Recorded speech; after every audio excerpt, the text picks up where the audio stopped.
L'un des aspects les plus difficiles lors d'un éveil spirituel est lorsque le corps reçoit des mises à niveau et des activations.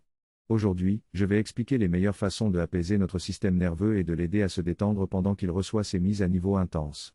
Pendant une mise à niveau ou une activation, notre physiologie et notre système nerveux en particulier sont en communication avec des codes de lumière que nous recevons, ainsi qu'avec de nombreuses énergies de soutien provenant du système solaire et au-delà du système solaire. Alors que nous recevons ces différents codes de lumière et ces différentes énergies de réécriture qui se produisent dans notre physiologie, en particulier dans nos mitochondries et notre ADN, il est très important de commencer par comprendre quel est le système dans le corps qui reçoit et disperse ces informations, à savoir le réseau facial. Dans la science occulte, le réseau facial est spécifiquement responsable de la réception des mises à niveau, des codes de lumière, puis de leur dispersion dans tous les centres d'énergie et tous les systèmes du corps. Nous devons donc commencer par examiner l'état et la condition de notre propre réseau facial, car chacun d'entre nous aura ses propres défis uniques, ses propres charges immunitaires uniques, ses propres facteurs de stress uniques ou les changements de mode de vie optimaux uniques qui permettront au réseau facial de prospérer ou de rendre la réception de ces mises à niveau et activations plus difficile. Il est donc très important que chacun évalue comment il peut soutenir son propre réseau facial, s'il a besoin de soutien. Certaines personnes peuvent se tourner vers le yoga, d'autres vers les massages en profondeur ou des techniques de massage spécifiques pour le réseau facial.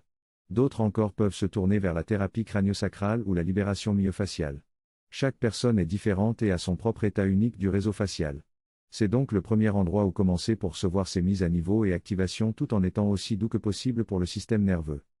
Le deuxième aspect à prendre en compte pour optimiser la capacité de notre système nerveux à recevoir ces énergies supérieures et ces mises à niveau tout en maintenant notre conscience stabilisée et notre capacité à se détendre est de regarder la production d'acide gastrique. Souvent, les gens pensent avoir une acidité gastrique très faible, et cela peut être le cas. Mais les symptômes de l'acidité gastrique élevée et de l'acidité gastrique faible se ressemblent en réalité. Une personne peut penser avoir une acidité gastrique faible alors qu'elle a en réalité une surproduction d'acide gastrique, ce qui est le véritable problème sous-jacent. Il est donc essentiel de comprendre sa propre production d'acide gastrique et de consulter un praticien de la santé fonctionnelle, un professionnel agréé en soins holistiques qui comprend les mécanismes de ces choses, afin de bénéficier de conseils professionnels adaptés. La production d'acide gastrique est absolument essentielle à toutes les autres fonctions du corps-esprit. En fait, une chose fascinante que j'ai apprise lors de mon propre cheminement de guérison et de santé, c'est que l'acide gastrique est lié à notre capacité à s'endormir et à rester endormi.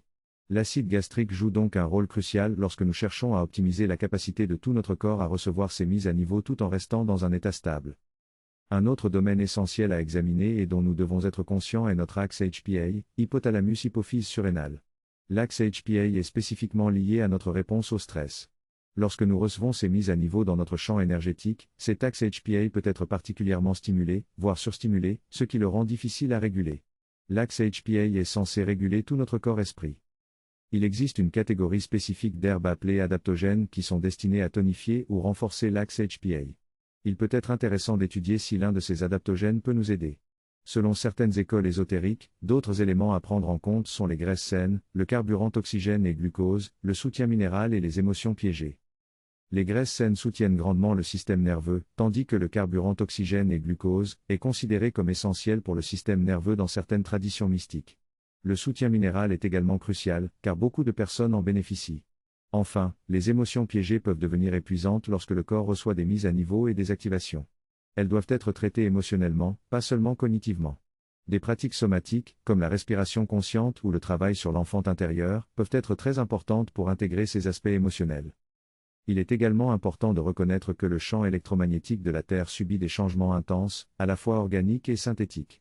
Pour harmoniser notre champ énergétique ou notre environnement avec ces changements synthétiques, il peut être utile de se tourner vers des minéraux tels que la shungite, l'obsidienne ou la tourmaline, qui ont montré leur capacité à harmoniser un champ énergétique.